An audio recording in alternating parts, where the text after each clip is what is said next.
Boom! The greatest movie ever made. Point It Break. is. I mean, there's no question. There's no question about it in my mind that this is, in fact, the greatest movie ever made. And it's fitting that we have a show called that. It is. It is. Funny because we were just talking to Josh, and he's hanging out. We got a really exciting special guest, Josh Pakuga. You guys know, I'm sure you figured it out with our great graphic there. But Josh has seen this movie. He said like 100 times, just like you. But for me, I was just telling you guys, I've only seen it probably 4 times, and I watched it for the first time a few years ago for AMA. Yeah, so I have a really different relationship with it than everyone that's going to be on the show today. So we got Makuga coming on, we got a general coming on. I'm really excited about it. I mean, should we just bring him on? What do you think, man? I think so. The wild man can't be caged. I think we got to get him in here. I'm upset he's wearing a shirt. I'll be honest. Here he is, Josh Pakuga. What's up, brother? How you doing? Was I not supposed to wear a shirt? I don't know. Did you not get the memo, Josh? Come on. Apparently. I mean, I can take it off. It is a little cold in my apartment for some odd reason. But yeah, thanks for having me, boys. I mean, listen, you guys had me on the old show or the show that was on BuzzFeed or whatever. What was that place? AfterBuzz, sorry. Yeah. BuzzFeed. And we talked about the taking of Pelham 1, 2, 3, which great film. Which might be top 10 worst movies of all time, in my opinion. And I totally faked it for you guys. So I was like, you know what? I'm going to be a nice guy. That movie is effing terrible. Now, you brought me onto a show that has one of the greatest, if not the greatest action movies ever. I mean, it goes Bad Boys 2, Point Break, Speed. Everybody knows how the order goes, okay? And because I don't put Die Hard in with this because Die Hard is a Christmas movie. You take that out. Right. That is like singular, right? Then you put Point Break in, and then you add Bad Boys 2 and Speed, and you have the perfect trilogy.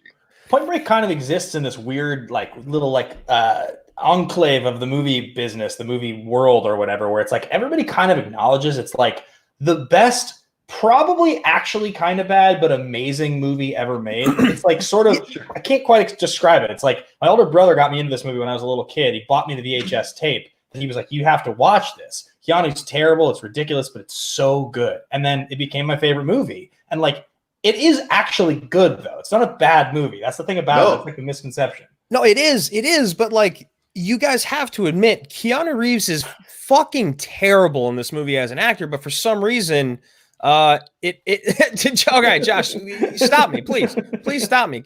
Tell me what's going on. What's going on? Listen, I would say 95% of the time you make a lot of sense, and right now you sound really stupid.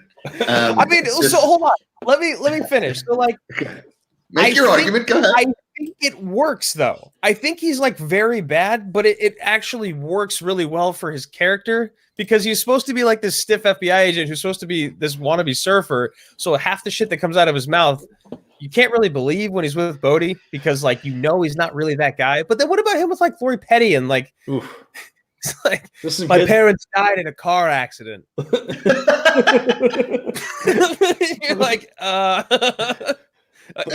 and the one that always gets me is when he's lying there in bed and he calls Tyler on the phone and he's like, Tyler, I lied to you because I thought you'd leave. Good guess, huh? Fuck, why am I so bad at this? That sequence right there to me it's the greatest thing that Keanu's ever done in his entire career, that one phone call. I mean, here's the thing. We don't tune in to Keanu Reeves for acting. We don't. Sure. Okay? I've never tuned in and been like, man, I can't wait to see Keanu Reeves act the shit out of this thing. Okay? He's not what you call a great actor. He is one of the most charismatic men you'll ever see on TV, okay? Or in movies. Keanu Reeves, you know that he has chemistry with Sandra Bullock. I'm the most charismatic man you will see on TV. Yeah. Correct. Keanu's movies, okay? Keanu, you get chemistry with him and Sandra Bullock in Speed. You get chemistry with him and Trinity in Matrix, okay? You can't have on-screen chemistry with Lori Petty. It's honestly impossible. Okay. All right. There's nothing there. Okay. You make a very fair point. All right. So not even Gina Davis had chemistry, and she was supposed to be her sister in League of Their Own. That's fair. That's fair. All right, so I'm glad you mentioned all those movies because we got a few things we're going to talk about on the show today. Obviously, we've got our fist pump moment and our favorite line like we used to do on Action Movie Anatomy, but we've also got this thing called elevator pitch. We're going to kind of pitch this movie, what this movie is to us in 30 seconds or less. If you were to tell someone that's never seen Point Break before, like what this movie is to you. We're going to talk about Keanu Reeves' career defining role. Is it Speed? Is it Neo? Is it this? Is it John Wick? And some of the best hair in film has been brought up today as well, because Swayze's mane in this is it's a glorious thing. Ben, I know you feel this is something very close to your heart. It is. It's really close to my heart. I almost got his hair tattooed on my shoulder when he died. No, he he was one of 4 images. No, we're gonna move on from that.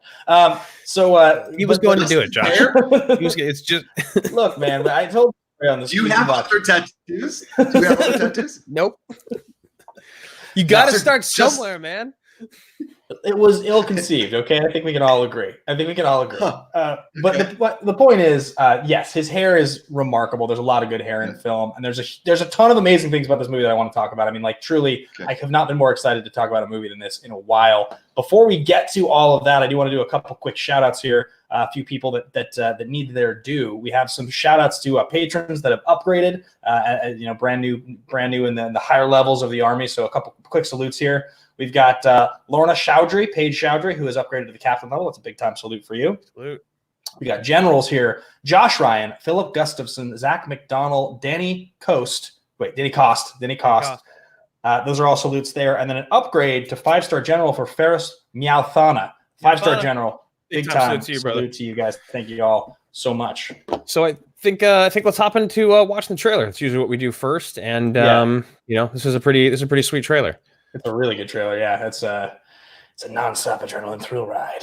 Really I miss the voiceover guy from trailers. I really, really do. Yeah, me too. All right, you guys hear this? Slam bang action thriller.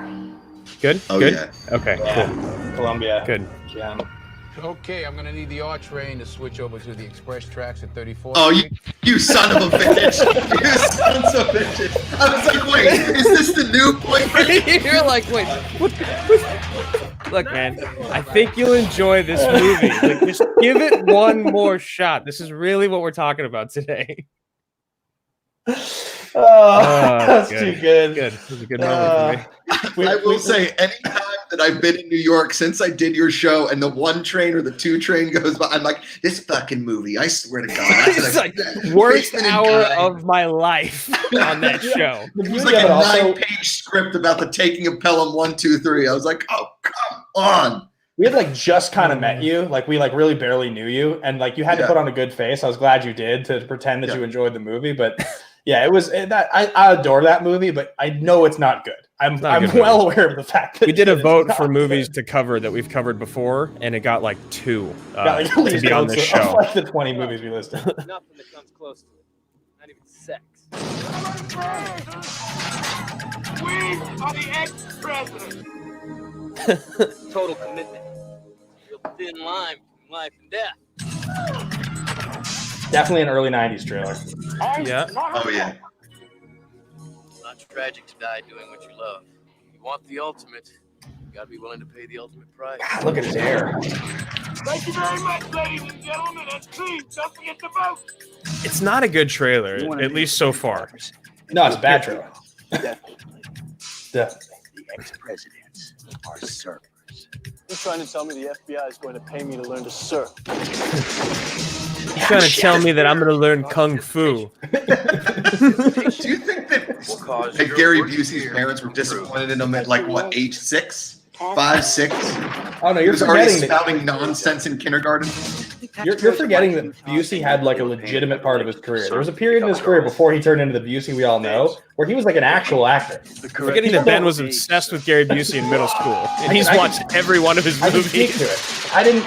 Nobody knows it because he stopped being a real actor in the early '80s. But Gary Busey also in an underrated Predator 2. yes, Yeah. Predator 2, very well. love that one. His teeth in that movie are great. Awesome. Yeah. Oh yeah. I love that we did get that gratuitous thong shot in the trailer. Listen, I know, you're like, this is what you're going to see. You're going to get it. And that's some pretty just sick computer effects. I mean, I think I used that in my dad's retirement video. It's like, John. Okay, so not a good trailer. No. Do you guys remember when this came out? I mean, obviously, Ben, you and I were 3 when this I was came 3. Yeah, I don't I remember. was it. 9. Do you remember Makuga, or was it not really on your radar? Okay, so it was. This is at the point where I was 9 years old. My brother was 11, right? So he was like coming into the formative years, and most everything that I liked at that age was something that my brother liked, right? He introduced me to all music, all TV, all movies, kind of thing.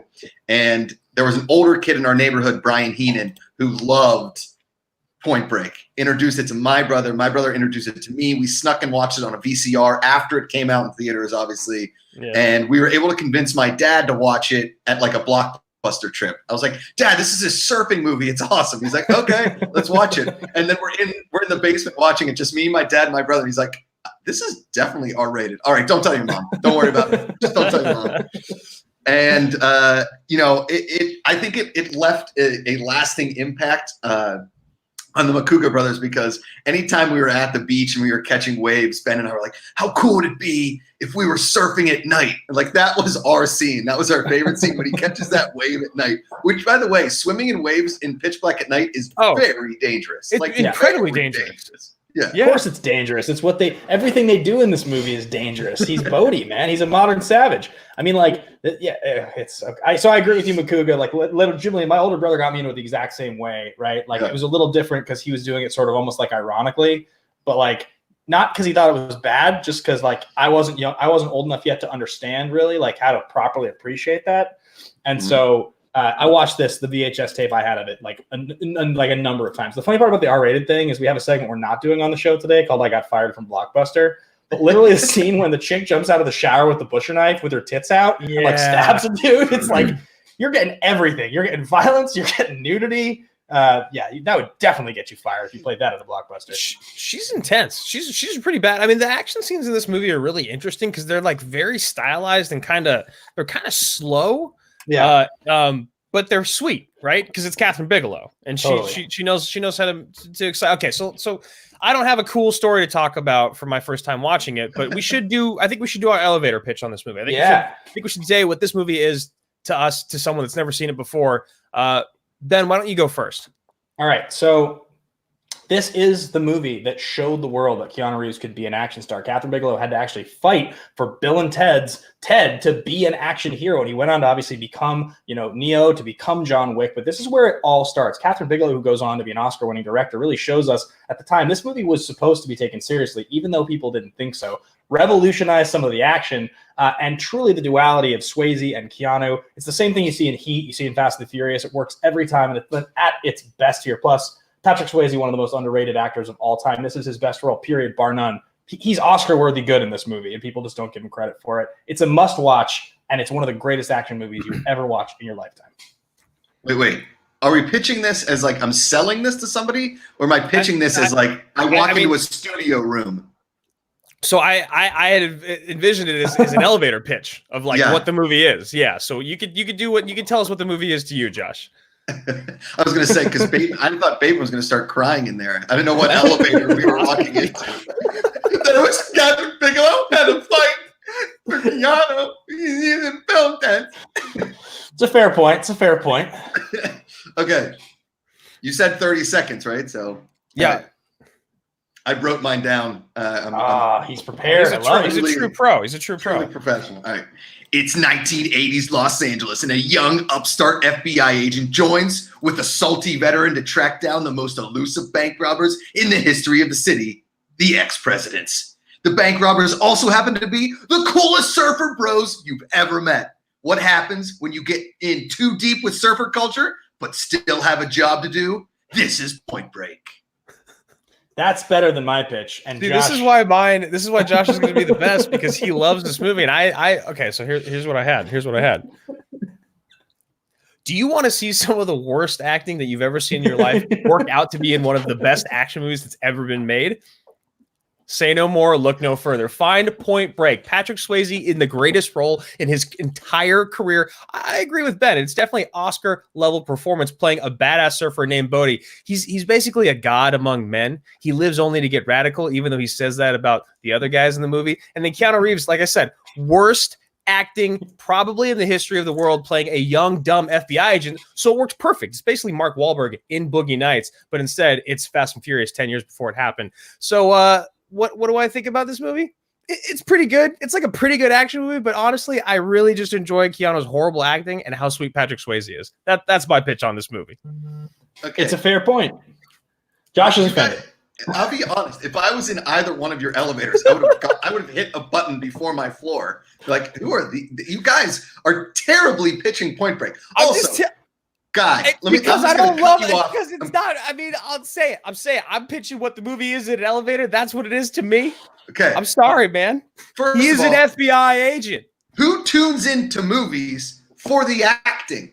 I don't like. Oh man, you know what I love? I love the movie Wife because Glenn Close's acting really brings. I don't care about acting. I care about the movie itself. And you know what? This movie fucking slaps, dude. This movie has it all. I couldn't care less.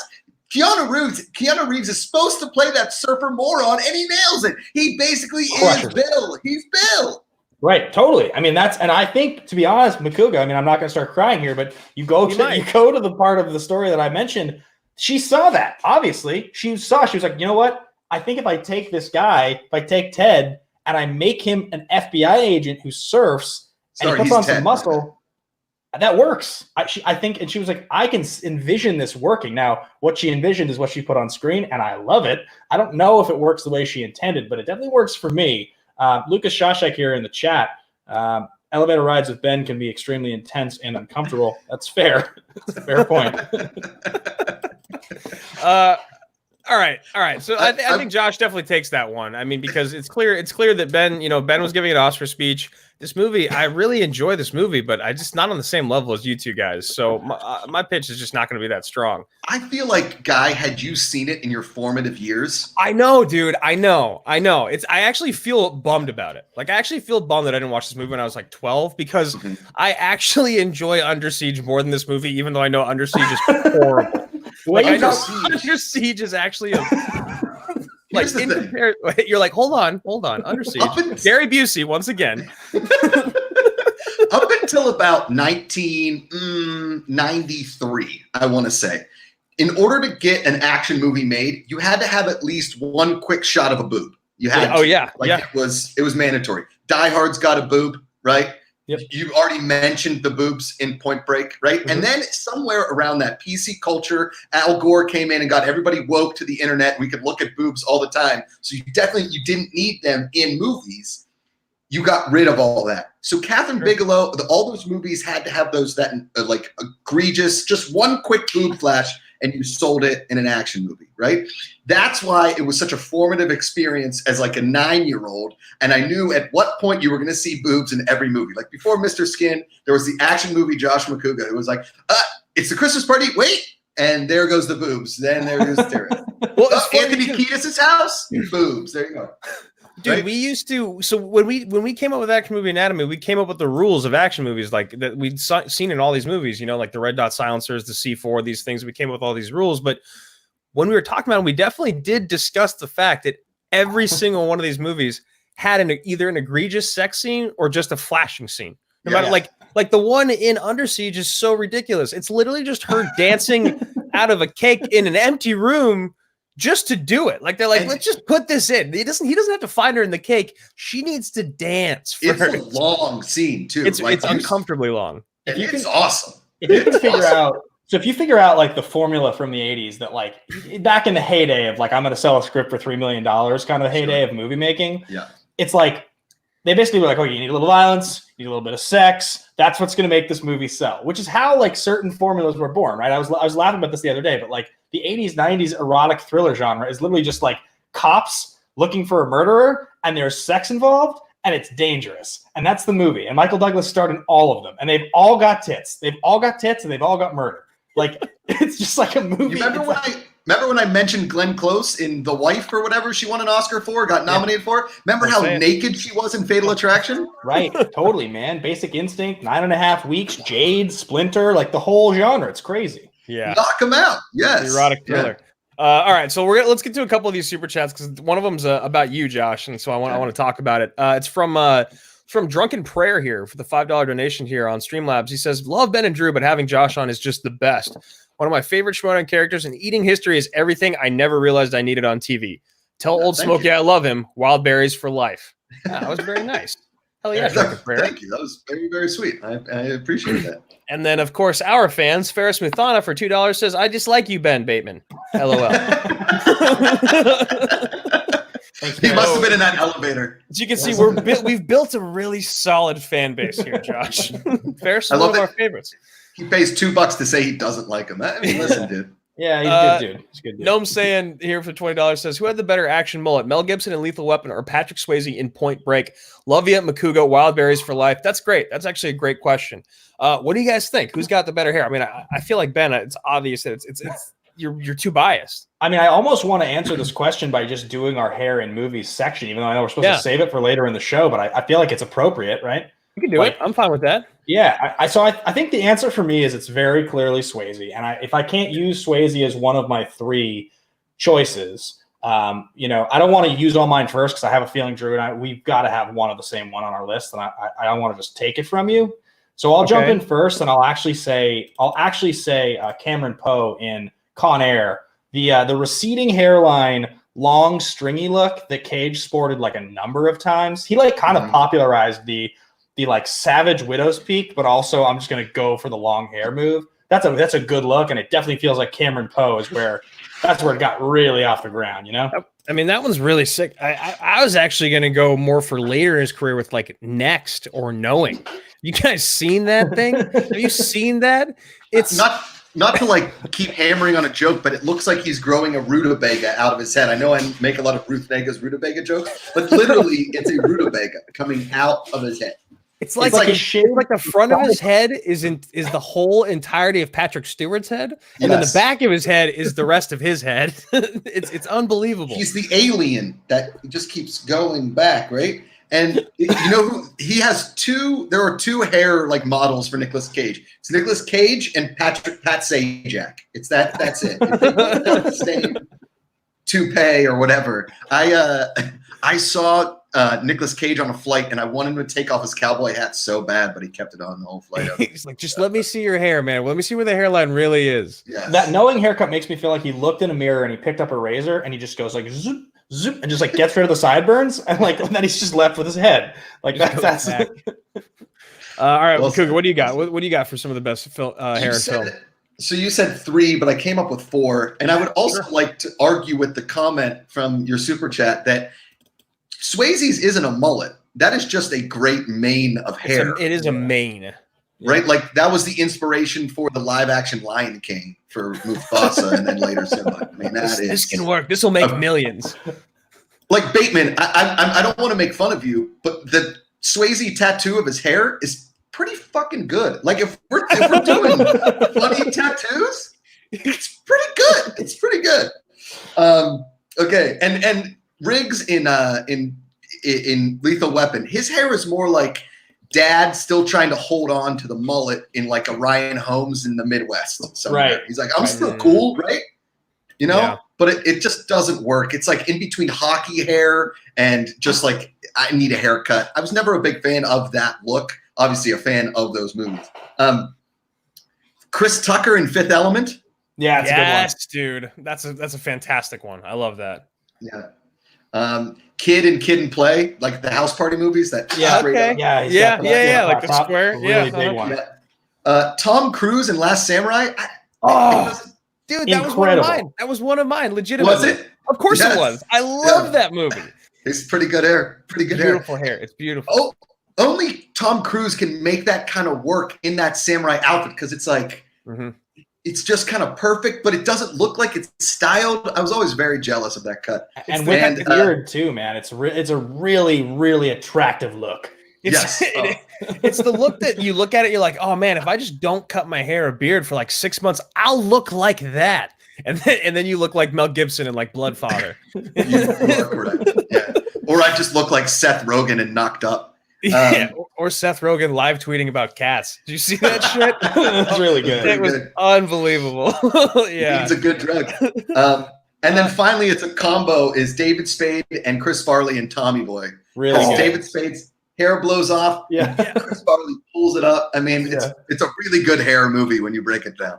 Well, you took my Tom Cruise one, but I have another comedy one, and I have to go with Jim Carrey in Dumb and Dumber and in Ace Ventura: Pet Detective, because the bowl cut in Dumb and Dumber is phenomenal. It's classic, but like you actually think about what he does with his hair in Ace Ventura: Pet Detective, and like it's impossible. You needed an incredible makeup team to do that shit. Yes, it's beautiful. It's amazing. So those are actually mine. Mine were mainly all comedy ones, and then of course TC Legend. The one I got coming here that I thought, Drew, you might have used because we've talked about it in the past. It's Brosnan and Goldeneye, and I actually think that by the time he did the last of his James Bond movies, it had gotten so big. But like when I imagine it, it's so like sweeping and like the shapes and curves. It's just how does he do it? It's like it feels like a big wig, but it's not. It's just him. Well, it's sort of like Clooney in Oh Brother Where Art Thou. It's like that perfect amount of pomade. Yeah. I have, hold on, I gotta pull this up because I have this picture of Brosnan because I know what you're talking about. It looks like a quarantine cut, or like it's like quarantine hair almost, because look at it. It's unruly. It's but isn't that's from like Lexington Steel, I think. I think it is. I don't think that's actually him as Bond. But it's just so big. Like it's like I feel like if I let my hair get that big and try to style it that way, it would make my head look enormous. But for him, it's just like it's just goddamn sex. I don't know. Well, he's good. If you imagine you walked into like a country club with that hair in 1983. Every woman wouldn't be able to get out of their chair. They'd just be slipping around, right? Yeah. Now, if you walked in, you're like, what's up with your uncle? Does he need a haircut? He looks horrible and terrifying. Ooh, that's a rough look. My last one I'll go with is I'll throw to Angelina Jolie in Gone in 60 Seconds. She's got the dreads. Gonna do it. Yeah. She's got the bleached dreads. Yeah. At the time when I saw it, I was like, that's really, really sexy. Now, not as much, but at the time as a kid, I was like, that's probably just because she's really hot, actually. That might be her hottest movie, in my opinion. That or Mr. and Mrs. Smith. Those are her two hottest movies. That I feel like in my pantheon of like rewatchability, Gone in 60 Seconds is in like top 15. I love that movie. Really? Remington Steele, not like Lexington Steele is a porn star. I was gonna say, is he a porn star? Yep. It's good. It's good. All right. So with that, we'll segue right into our next segment. Fist pump moment. It's going to be that's that moment of the movie where you look around, you're like, what is that fist doing in there? It's a movie. It's a moment of that movie where you look around, you're like, holy shit, are you seeing this? This is absolutely insane. I get to watch the rest of this movie. You want to call your buddy. You want to call Josh McCougan and say, Josh, holy shit, have you seen this? Josh, what's your fist pump moment in Point Break? You love this movie. Okay, well, I mentioned it earlier when he rides the wave at night. That was like my brother and I were like, can you ride waves at night? We're just like two kids in Pittsburgh that had only been to the Jersey Shore and you weren't allowed on the beach at night. So like we didn't know if that was even allowed. But then I will go to this. I think about it every single time. Every single time I'm at a gas station. Can I light the gas thing on fire and then spray somebody's car and explode it? How does this work? Right? That's my fist pump one. He just like, and the sound effect, the sound mixing in that part just, and he's just spraying down a gas station. Yes. It's like, don't do it, man. Run, man. Bateman, what do you got, man? What's your fist pump moment? God, there's so many. This time through when I was watching, I think the one that really got me was, he meets Bodhi on the beach and then it cuts and they're playing football. And they got all the cars lined up with the lights on, and it's like such a macho exchange. And you're just, because I've seen it so many times, you're just waiting for the tackle, and like I love it. He's going after him. You're like, oh, this is getting intense. And he takes him down to the water, and Roach is like, don't you think it's a little fucking out of line, man? He's like, cool it, Roach. Don't you know who this is? This is Johnny Utah. Ohio State Buckeyes. He's like number 9, man. Great to meet you. Like, that whole exchange is so excellent because like you get the mutual respect all of a sudden. Swayze's like, man, I knew it was you.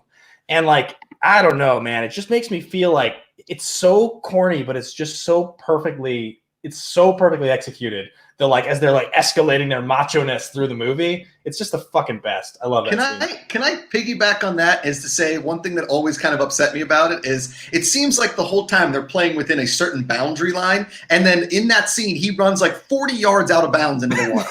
Yeah, like Swayze's definitely going towards the water when he gets tackled. It's not like he's not going towards the water. Like, where's he going? I don't know. It's funny because I have a similar moment about his football, but it's not actually the happy moment.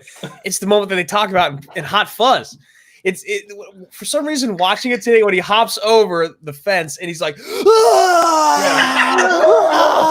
on his knee, I was just like, yes, there it is. That's what he was talking about. That's why he didn't go pro. That's why he's a cop. And then of course the shooting in the air, the look back. It was so beautiful. Yeah, I like thought about them shooting it that day, and then Kathryn's like, "Yeah, then you're gonna lay here, you're just gonna scream and shoot your gun up in the air." The whole thing, it just made me realize like what I love so much about '90s action movies are moments like that, like legitimately just that moment specifically. Well, also too, like at the end when they land on the ground, right, and he's like, and Swayze's like, "God damn you, old radical son of a bitch!" And then he gets up, and he's like.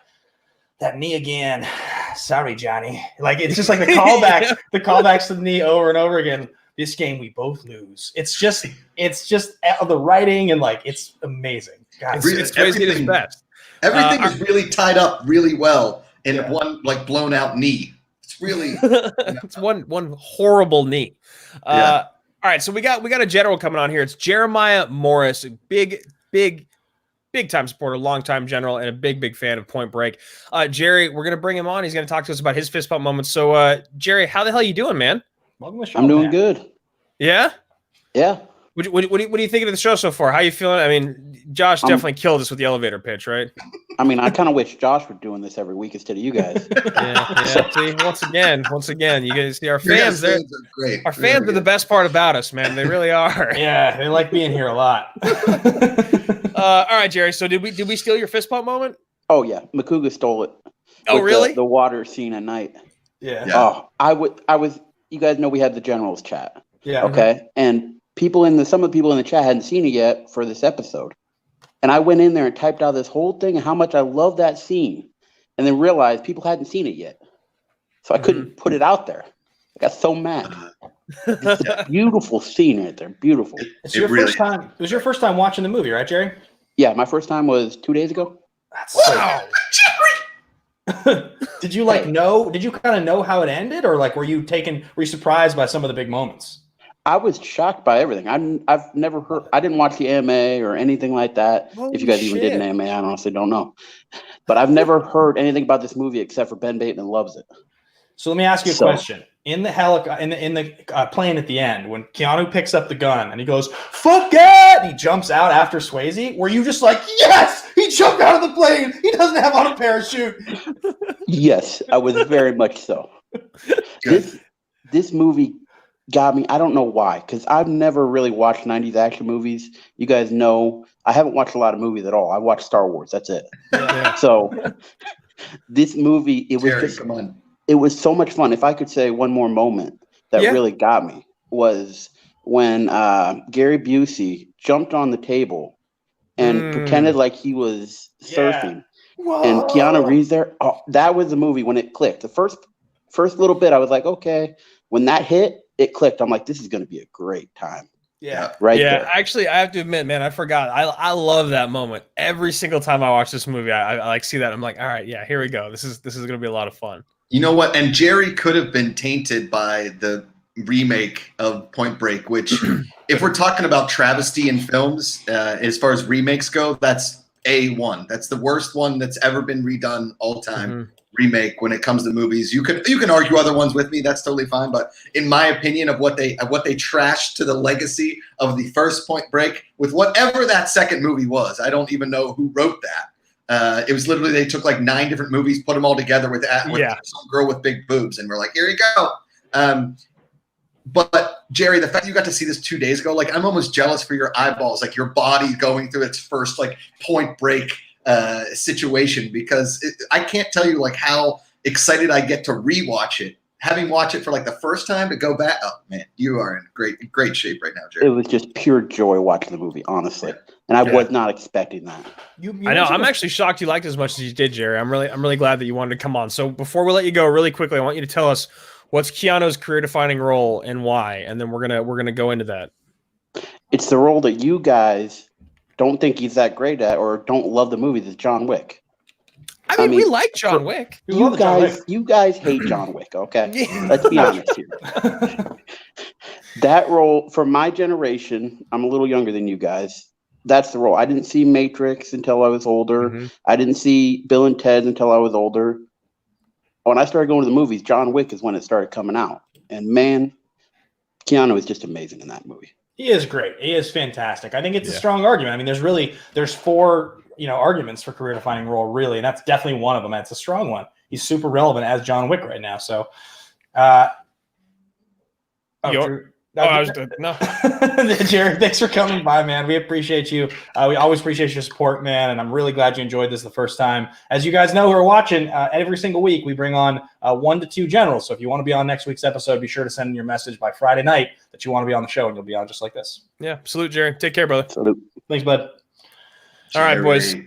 Who is it? What's his role? What's Keanu's career-defining role? Because right before this, it's an interesting time in both their careers, because Swayze is like, this is kind of his peak, right? Like he does Ghost, he does Roadhouse right before this, and he does Next to Kin, which is kind of like in the middle of both of those. But he's working a lot. Ghost, Roadhouse, Point Break, all within 2 years is pretty massive. Dirty Dancing's in there somewhere too. 87, yeah, it's a little before. Yeah, a little before, and then Keanu on the other side is like kind of coming up. He's in I Love You to Death before this, Tune In Tomorrow and Providence. So he's he's already done the thing that the Bill and Ted thing. But this is kind of his moment to turn to action.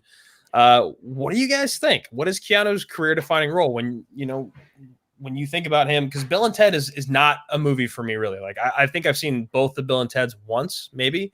So like I don't really ever see him as that. For me, it's definitely in his action career. Makuga, what's the role for you, man? I mean, Bill and Ted's was one of my like favorite kind of childhood, high school kind of movies. You know what I mean?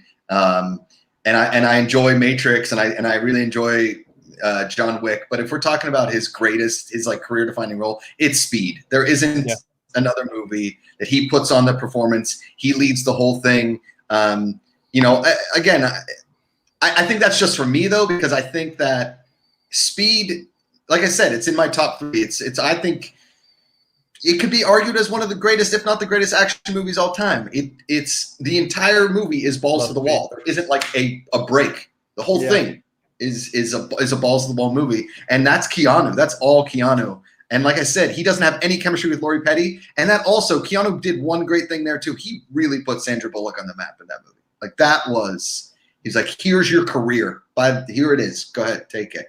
Yeah, because she blows up after that. That's a pretty good point.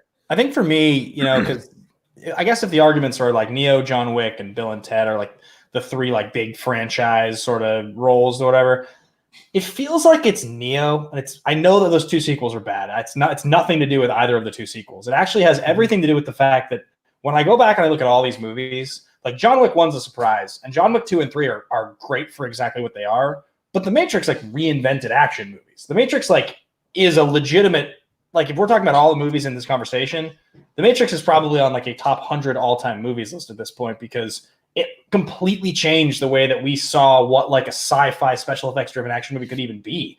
I remember seeing that movie as an 11-year-old and just being like, this is the coolest thing I've ever seen. I've never seen anything as cool as this. The lobby shootout scene was the single coolest fucking thing I'd ever watched. Yeah. I'm not taking anything away from the Matrix movies. I like Keanu Reeves's performance better in Speed, is what I'm saying. Like, if I go back and I'm like, this is when I want Keanu Reeves, I want Keanu Reeves Speed. I agree with everything you said, Ben. The Matrix is like a generational changing everything, because let's be honest, everything after Matrix, everybody was doing that bullet trick. Everyone was doing bullet time. Yeah. Right. I think that he's great in it. I think that Morpheus is probably like the standout if I'm looking at people in the movies. But for me, yeah, it's Speed. But I mean, it's definitely there's no loser in this argument, by the way. Right. Yeah. Agreed. And like for me, it's crazy because I always thought it would be Neo. But the two sequels are really bad, and it's been a long time now. There is supposed to be the fourth Matrix in production, supposed to be coming out, supposed to be a thing, and I'm assuming it's going to be badass. But until that happens, the only reason that people know about the rest of Keanu's career is because of John Wick. Even though John Wick is actually probably my least favorite of all the movies we're talking about, even though I really enjoy the first John Wick, I love The Matrix. I love Speed. And I definitely find myself wanting to watch Point Break more often than wanting to watch John Wick. So all that being said, there's an entire generation of people out there that are a generation below us that only know Keanu Reeves as this guy, is like this fucking guy that like pets dogs, rides the subway, and is John Wick, So I think that's my argument. I think too, when you talk about the John Wick thing, what the John Wick movies did that's really, really hard for anybody to ever come up with in their career and role is that they occupy this space of like totally credible action, legitimately regarded as good movies, but they're like that kind of campy that like Liam Neeson got away with in Taken, where like people dudes like to joke about him in the same way that they would joke about movies in the late 80s and 90s action movies. That's so hard to do, where there's like a sense of levity to the movie, but they're great. They're credible action movies. I think it's very rare. And he's managed to come up with this new character, this new franchise that like very few actors have in this day and age, especially. I mean, here's the thing. Guy mentioned it earlier, and it's a solid point. Keanu Reeves is not like the greatest actor of all time, and I don't think he cares about that. Yeah, right? Agreed. Because at the same time as like when Point Break came out, you had Van Damme and Steven Seagal making these insanely good action movies. They were still relevant stars, and now look at them both. They're both total punchlines, right? Yeah. Keanu Reeves, to like go on a pun thing here, he has made like a total Keanu sense like 4 times. Right? Yeah. Bill and Ted's, Point Break, Speed, Matrix. He was nowhere when Matrix came out. Like, you hadn't seen Keanu Reeves in a while. And then John Wick, which arguably created a whole new genre of movie, which is gun fu. He basically created that. Yeah, it's true. Yeah, I mean, all these like rip-off movies are just like, well, it worked with Keanu and John Wick. It's a special effects, or it's a stunt-driven movie. Let's put another star who's not at their peak. That's a really interesting point. How many of those badass 90s action stars just kind of became jokes now? Like, Mel's a joke now. I guess Willis isn't, but like literally everyone else that you just listed are jokes now. Makuga. Keanu is a total badass now. It's interesting. I wonder who else is on that list. I don't know if listen, as somebody who will die on the Die Hard sword anytime, I kind of think that Willis might be a joke now. Every time he shows up for a movie, he just mails it in. And it's well known in Hollywood that he won't learn his lines. Right. Yeah, and then he's very difficult to work with, and Right. He makes these movies that we've heard. We've interviewed people that have worked on these sets, and like he makes these movies where they're relatively low budget. He's the name. He shoots all of his primary stuff, and then he doesn't apparently shoot the other side. He has somebody stand in for him for all the other side. So he shoots like 2-3 days on these movies for like $5 million. They go straight to video. That's all he makes anymore. Like to me, that's kind of a joke. Like, I agree with you. That's why. He's. I don't know why I didn't say. Maybe I was trying to think of something that he did recently that was actually good. Wasn't he? I could have sworn there was like one movie. It was the whole Unbroken thing. It was Glass that he did. Oh yeah. Right. Yeah, that's a real movie. Yeah, he did Death Wish a couple years ago, which sucked, but like that was like a theatrical movie at least. Yeah. All right, so we got about 15 minutes left of the show here, Ben. What do you want to do here with production development and box office and critical? Yeah, I think the thing to talk about, just with the production development, I think just if you guys are watching and you sort of don't know, the big significance of this movie really is Kathryn Bigelow. That's the part of it that stands above all else, which is that in 1991, Kathryn Bigelow either was married to James Cameron or was about to be or had just stopped being, but like she was this up and coming director who had done this movie called Near Dark, this vampire movie from like 87, I think. And she does this movie and it's a big hit, right? And there's stuff in this movie that people don't take seriously. But if you go watch it, you realize that like that the chase scene where she's doing the handheld and she's got the pogo camera, she's holding it. it's a really well executed action scene. You weren't seeing shit like that in action movies prior to that. That's like a pretty revolutionary technique she's using, because you really do feel like you're running behind. You feel like you are running and moving as a person behind Keanu, behind Swayze. And so then she goes on to have this kind of like middling action career with like, Strange Days and K-19 Widowmaker, and eventually ends up winning Best Director for The Hurt Locker. So it's interesting to look back at the quality of this movie, and you can see this movie's got a lot going for it that I think people didn't take as seriously then that they probably do now, because she is this massively successful dramatic director now who's clearly very talented. I think that's probably the most significant part of the people involved creatively. It's got to be Kathryn Bigelow. Yeah, agreed. And, the movie itself was like relatively successful. It cost $24 million to make. It was produced by Fox, ended up making a total dollars, and $8 million of that came from its opening weekend. I did have some super chats here that I wanted to talk about, because I think there's some pretty cool questions. So Lorna Page Chowdhury here for $10 on Streamlabs actually says, "Hey guys, my first question: do you think that they would have made a sequel like this, like the Fast and Furious to this? Also, what would that reunion of PB look like? Point Break, happy to be part of the army." What do you guys think? Being the experts, do you think a sequel would have been good? Is there a way for Swayze to have survived? Do you go pre Point Break for the sequel? What do you guys think? Yeah, I think this is, I don't know. I mean, that's hard to think about, because if you do the movie without Bodhi, it's basically just Keanu Reeves acting with another villain. It's not. Yeah.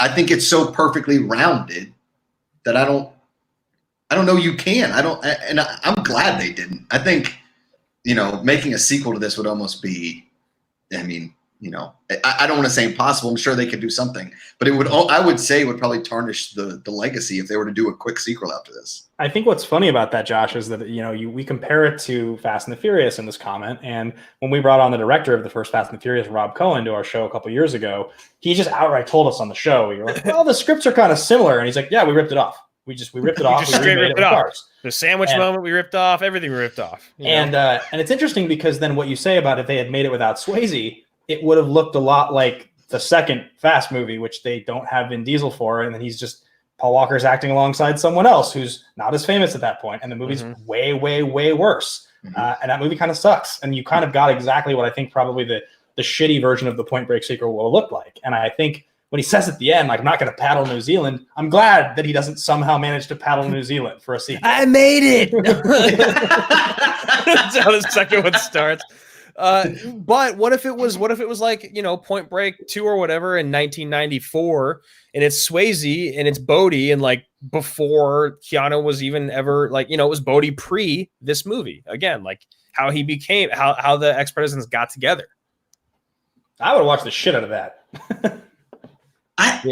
But isn't Keanu's like first job that gig? Like, is he fresh out of the academy? I'm saying that you wouldn't even have to have Keanu in the movie. It would be like a Swayze movie, because he's the best part, So we're talking about like the ex-presidents the year before, 2 years before, when they form the group and start robbing banks, something like that. Right. And like when Swayze becomes the Bodhisattva or whatever they call it. Maybe Harp. Maybe McGinley is like still in the field at that point 2 years earlier. So maybe McGinley is like one of the shit out of detectives who's like, he's trying to track down Swayze. Dude, right? If there's anything this movie lacks, it's they needed more McGinley. Like we needed at least 10 to 15 minutes more. Like I would have loved a director's cut where it was just McGinley talking to himself in his office about Keanu and Pappas. Like he's not even talking to anybody. He's just yelling about them. Because that man's ability to say like a couple sentences and make you feel stupid or shitty about yourself, because I was a big Scrubs fan. He's the greatest. He's like maybe the greatest at it of all time. Definitely the most underrated. And he's supposed to be like the captain, and he's like 27. I know. He looks incredible. He's got a fat airline. So exactly. I know we're running long, but I have to stand on my McGinley mountain for just a quick second here, because a couple things. Yesterday, I tweeted at McGinley about something Point Break related, and he like legit responded to me and was just like, "This is awesome," which made me so happy because I'm such a fan. But a couple years back at Comic-Con, I was interviewing him about like Stan versus Evil. And I was like, they say a great actor never forgets his lines. Can you finish this line for me? And I say, you know nothing. You know less than nothing. In fact, and he goes, even knew that you knew nothing, that'd be something, but you don't. And he just did it on the spot, and you could see he was laughing. He was so happy with himself that he remembered it like that. But I was like, this guy is my absolute fucking hero. Like just the greatest. Legend. He's a fucking legend. So Munsung 86, which I believe is Alec Ramler Young. I got to run, but it was great to be in the General's bunker earlier. And Wildman is a stuff of legends. Can't wait to finish the episode later. Thanks, man. Thanks for hanging out, General. Alec, good to see you here. Josh Ryan Sports, also a brand new General, says, I feel like McCougs would be disappointed in my lack of enthusiasm for his favorite movies, which is a bummer because I'm actually a huge fan. Do you know Josh Ryan at all? No, but I don't. I don't think I'm gonna like be disappointed. If he doesn't like my movies, that's fine. I'm not an internet troll that's gonna come at you because you like Rise of Skywalker. Everybody's allowed to like the movies they like. Just because I like terribly acted action movies doesn't make me like dislike your movies. I want to know what his movies are then. Yeah, I want to know. I want to know what his movies are. He likes sweet movies. Josh Ryan's got good taste. Yeah, he does. He really does. If he comes in, he's like taking a Pelham 1, 2, 3 is my favorite movie. Then all right. The fuck out of here. Come what on. does he say? What did we say on the show 1,000 times? He's like, fucking. We kept saying that, but what was it in reference to? What was it was Travolta going full Travolta. Yeah, I just can't remember what the line was. It was almost like he went full Travolta in the body of Nicolas Cage in Face Off. Like he went he went too far. It was too many hats. Yeah, Travolta in that role as Ryder, man, he really goes for it. I mean, that was the other haircut that we could have talked about. We could have talked about him in The Fanatic. Yeah, where he's got the bowl cut. That recent movie with the Hawaiian shirt where he's a stalker. That's some freaky hair. He does not look good in that. Does not look good. Okay, so we also got here last one here from Jeremiah Morris, $5. Thanks again for coming on, Jerry. He says Keanu was a legend. Also, I love his acting. He plays a certain character and does it well. Also, thanks for having me on. Yeah, big time salute to you, man. Thanks for hanging out today. So Ben, what else do you want to get to on the show today, man? We're about to wrap up. Yeah, I think we're kind of getting there. I mean, I think so. We had talked a little bit about favorite line, and I think just with so many of the great Keanu lines, there's a real opportunity here to talk about. I think we should just rattle off just some of the standouts here because Keanu obviously has a couple great ones, a lot of great ones. Swayze's got some great ones. Busey's got some amazing ones. Oh, yeah, Busey's got great. I mean, one of the ones that really stuck out to me today was "Back off, war child. He's with me." Yeah. he goes, "Back off, he's with me," and he goes, "Fuck you, Bodie," and he goes, "Back off, war child. Seriously." Wait, I want to know how hard it was for Lori Petty to seriously deliver the line. That's the Bodhisattva. Like, okay, come on, guys. It's not all right. You know what? She gave it all. She gave it her all. That's my next fist pump, although, honestly, is her calling him the Bodhisattva because Ben had talked to me so much about how sick Swayze was in this movie and I'd never seen it. So when you finally get that shot and she's like, "That's the Bodhisattva," I was like, all right, I'm in. and Mark Isham, who does the score for this movie, this is like his first year that he did anything notable. Everything before this I'd never heard of, but he went on to do like Crash. He has that score that he does for this where you see Bodhi and it's like, dun, dun, dun, and it's like real kind of spooky, but like you're like, oh, it's soulful. Like I associate that sound with like just cool surfing so much. When he tells him to back off, war child, and you're like, Utah is supposed to be the FBI agent. It's like trained in martial arts, and you're like, there's no way. You need Swayze for this. Like he's the one that you actually believe can kick the shit out of these dudes. Oh, dude, and a lot of like all the supporting characters, when Anthony Kiedis, Tom Sizemore, but like when he's like, "What's your name?" and the guy's like, "Bunker." You're like, you're gonna get your ass kicked, man. Like you're definitely gonna get your ass kicked. When Sizemore slams the thing, he's like, 2 keys, uncut, crystal meth. So good. You think I like this hair? You think I like this? My wife wants me to live in the garage. You don't understand. I'm going to learn to surf or break my neck. Yeah. It's an incredible one. Dude, when he leans over in the plane at the end, and he's like, "I'm cold, man, I'm cold." And he picks up the money bag and he's like, "Wrote you're cold because all the blood is rushing out of your body. You're going to be dead soon. I hope it was worth it." Like, that's an amazing line, too. So calculated. He's like a high school physics teacher. Yep.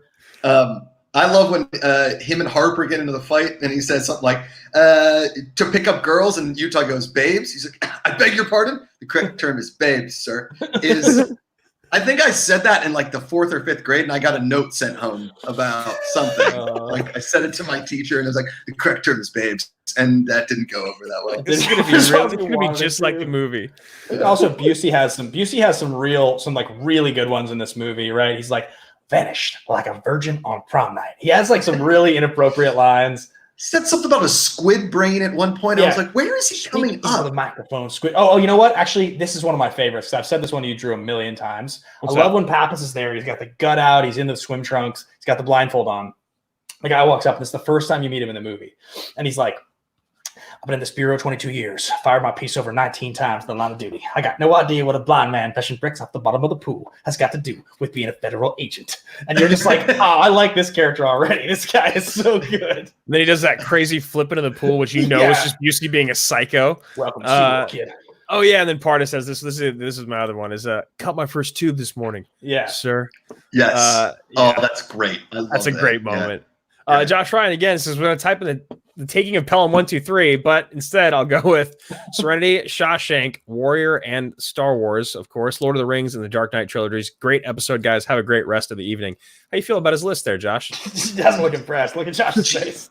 Jesus, they're all great movies. What does he think? Like Josh Ryan. Okay, Shawshank, top 10, if not top 5 dramas all time. Yeah. Warrior might be the most underrated sports movie ever made. I mean, yes, Josh. Tom Hardy and Joel Edgerton in that movie. And by the way, it's shot in Pittsburgh, so they can't go wrong. Okay. And Star Wars, Lord of the Rings, Dark Knight, all amazing movies, all formative movies. I love Serenity Train. So. I need to watch Serenity. It's like one of the big misses in my life because everyone talks about how much they love Serenity, and I haven't seen it. I read that as Serendipity with John Cusack and Kate Beckinsale. You're like, definitely love it. I like it. You just didn't acknowledge it. That was good of you. That was big of you. We also got Sean Call here that says, oh my God, Josh, be well, guys. Fun stuff. Cool, man. Well, I think the only thing we actually have time left for, Ben, there's one other thing that we do. Oh, wait, hold on. Here we go. Too Fast, Too Furious does not suck. Get out of here, Bateman. Too Fast, Too Furious is it's pretty bad. Pretty good. That's a tough one. It's not great. You lost. You had first one amazing. I mean, that's great movie. It's just like this, obviously. Too Fast, Too Furious, man. Tokyo Drift, it's not terrible. But you put Bow Wow in a movie, you lose me. Roll Bounce, I'm out. Like, just I'm done. And then when 4 came, then we got back into what that movie franchise was all about. Right. Yeah. Right. 5 was like when it really was like, all right, turns this is back on. It's huge. Yeah. Two's just like the forgotten should have been better. But look, Miathana, you're welcome to have your opinion, man. Drew, I think you were alluding to there was just one last thing to talk about on the show, and it's called The Pitch. You like that, Josh? That's for you. Eagle sound effect. Really? Yeah, see, there you go. We should start telling our guests to make an animal sound during that.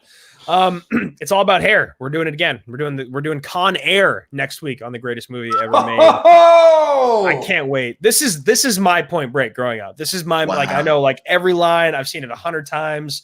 Like Cusack was like an action hero to me somehow. So I love this movie. Do you like this movie, Josh? I don't think you can go to Vegas without making at least 2 to 3 Con Air references. Yeah, so good man. I mean, it really, that movie it's one of those amazing ticking clock movies. It's like, the whole thing takes place within like a 2 to 3 hour period, really. And it works so perfectly well. The only thing, and if we're going to go back to like performances and acting, Cage's accent in this movie is like unbelievable. Trust me, Josh, there's going to be a lot of Dear Hummingbird on next week's show. It's going to be accent. Dear Casey. It's horrible. You are not wrong. The fact that he won an Oscar like a year before this is shocking because it's really bad. Dude, you were incredible. Thank you so much for coming on. I really, really appreciate it. Thank you, boys. It's a lot of fun. Yeah, Josh, thank you so much. Thank you. I mean, listen, if you guys pitch me good movies, I'll come on anytime. Well, dude, honestly, after having you on today, I feel like we should do Speed and have you back on because we love Speed, and it was one of the first movies we ever covered on Action Movie Anatomy like 5 years ago. So I'd love to talk about it again. Yeah. when my parents were like cleaning out our basement, they were going through old VHSs, and my mom was just reading me off titles like, "What do you want to keep? What do you want to get rid of?" And the only 3 that I kept were Point Break, Speed, and Braveheart. Those are the only 3 VHSs. I was like, you can toss everything else. So hell yes. All right, man. Well, we're gonna let you go. We're gonna shout out a bunch of our generals boys. here. Thanks again so much for coming on, man. Big time Thanks, salute Josh. to you, brother. Appreciate it, man. Anything, hey, Josh, You guys anything are you the want to best. Stay promote safe. before you get out of here? Yeah. Eating History, Wednesdays, 10 p.m. on History Channel. Yeah. All right, rock and roll, man. Oh yeah. Take care, brother. Thanks, boys. Keep up. All right, man. That was fun. I'm glad that you let us have a guest on because I know how important it is. I mean, I know you could have just done the show by yourself this week. There's so much about this movie that I like still want to talk about that I feel like we didn't even get a chance. Like we didn't even address the final scene on the beach. We didn't even talk about it. It's like, just look at it. It doesn't sound anything like that. Like today when I watched it, it's literally like the fist cock scene in the trailer for MI5. You and I have hyped it up so much. He's literally just like, just look at it. Yeah. That's like, look at it, Johnny. Look at it. It's like in my mind, it's always been like, look at it. Dude, I mean, can we just take 5 minutes just because that final scene almost was my fist bump, but I knew we were running short on time, so I didn't get to like really talk about it. But I'll give you 5 because Josh had like a family event that he had to get to, so I was trying to get him out of here exactly at 6. No, so I appreciate that. I'll give you 5. So so Keanu shows up. I think Paul wants 2.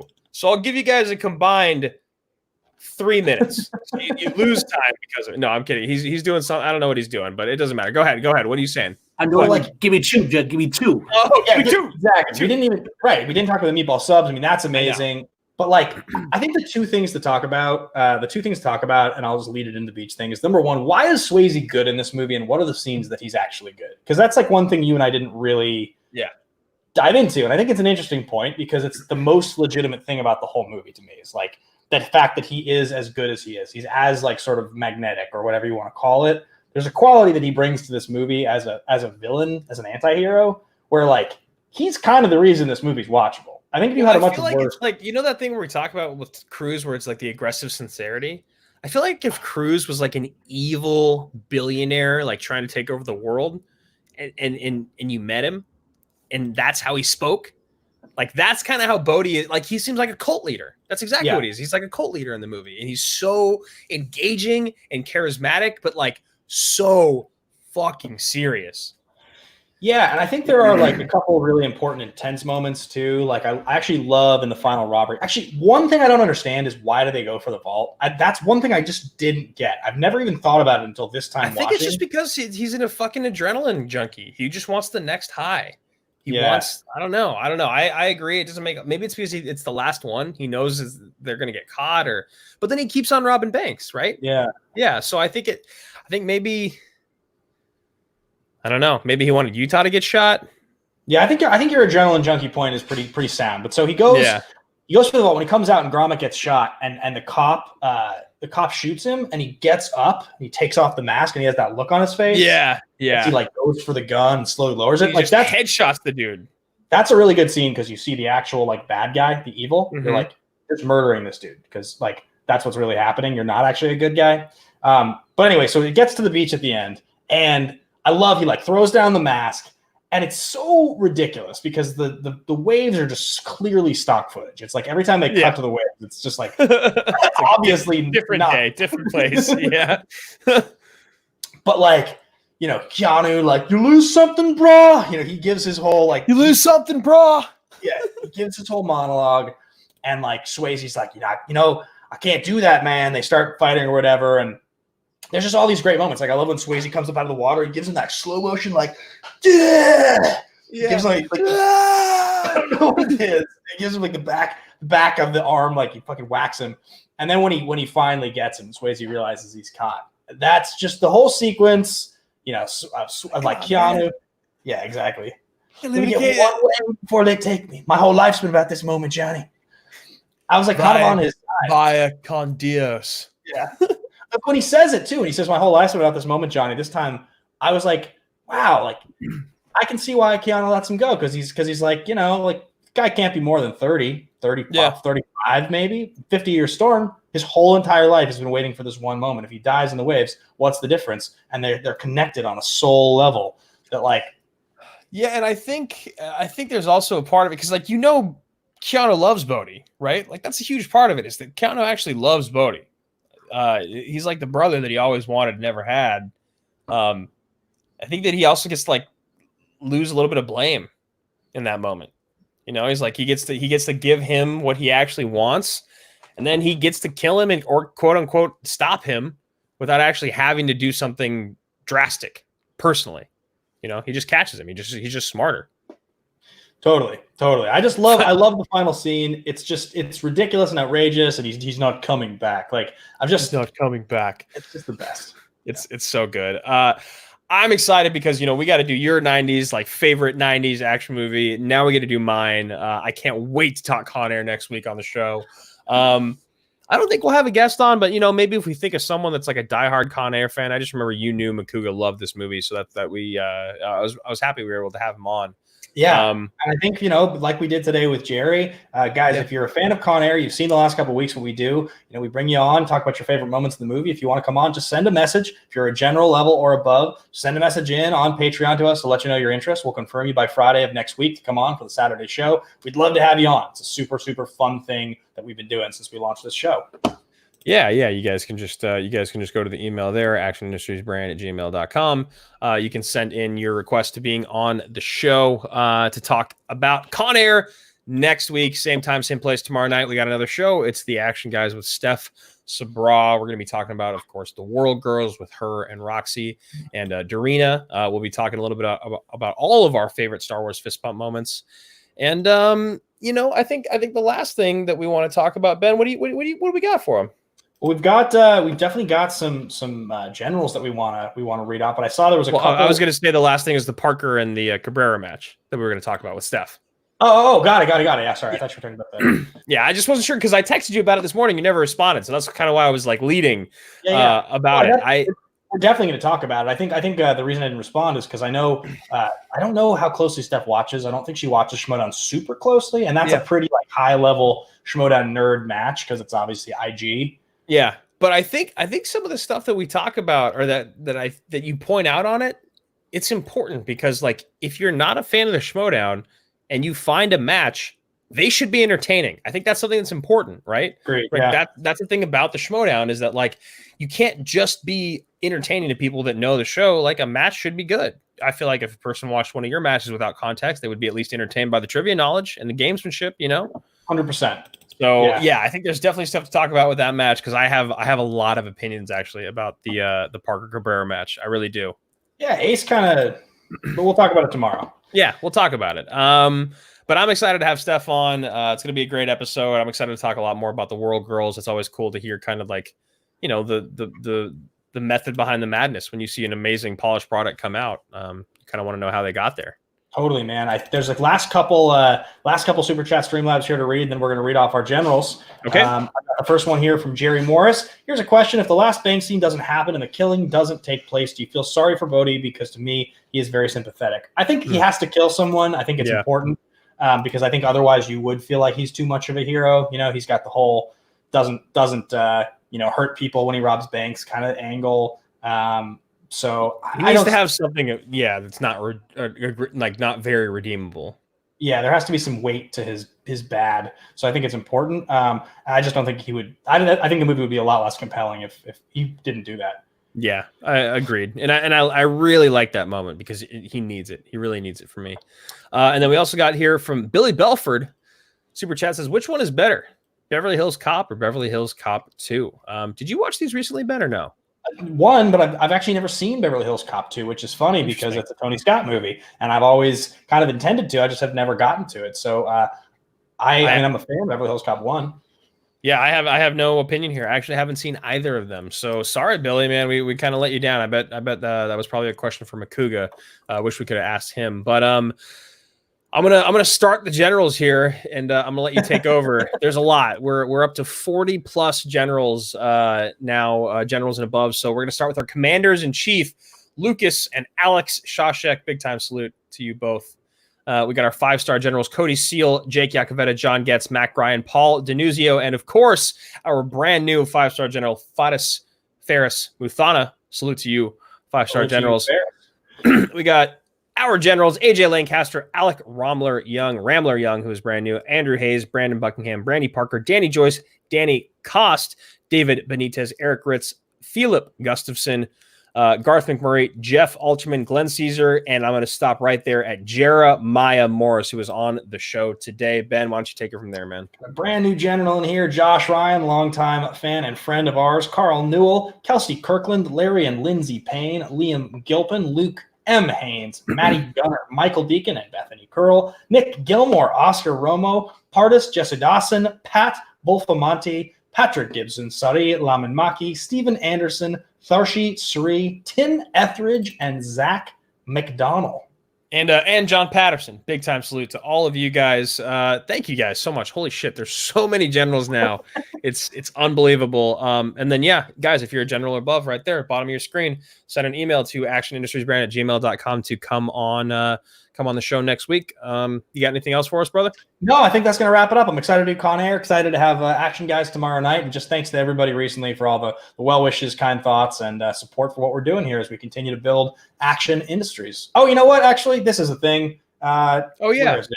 Because I'm starting to try to build this, and I should do it on every show now. Do your thing. Yep. Let me just grab the link. I'll put it in here. I have this new project I'm working on, guys. It's a new YouTube channel called Nerds and Suits. It's going to be where I'm doing some of that music stuff you guys have seen me talking about. It's going to be a place that I'm doing some of the one-on-one interviews I've talked about doing. And I need to get 100 subs on there because otherwise I can't have a unique URL. And I'd like to before I announce content on there. So I'm going to just throw it in here. I'm just going to throw it in the chat. And if you guys who have not already hit subscribe on there want to help me out, that would be awesome if you could do that. I promise you I will have cool things coming very, very soon. So let me just throw there you go. Lucas Shawshank got you. He helped you out. He threw it in there for me already? He did. How much more clicking would you have had to do to find it? I put it in there as well from Action Industries. Like I found it. I can do it too. I did it. All right, so there they are, guys. That's Ben's YouTube channel. Go and subscribe. Make sure you hit like on this video and tune in tomorrow at 5 o'clock to hang out with us and Steph Sabra. You good, man? I just want to point out, Jerry Morris here just writes, "No, I won't subscribe." That's our boy. That's gonna wrap it up. All right, big time salute, guys. We'll see you tomorrow night, 5 o'clock. Salute.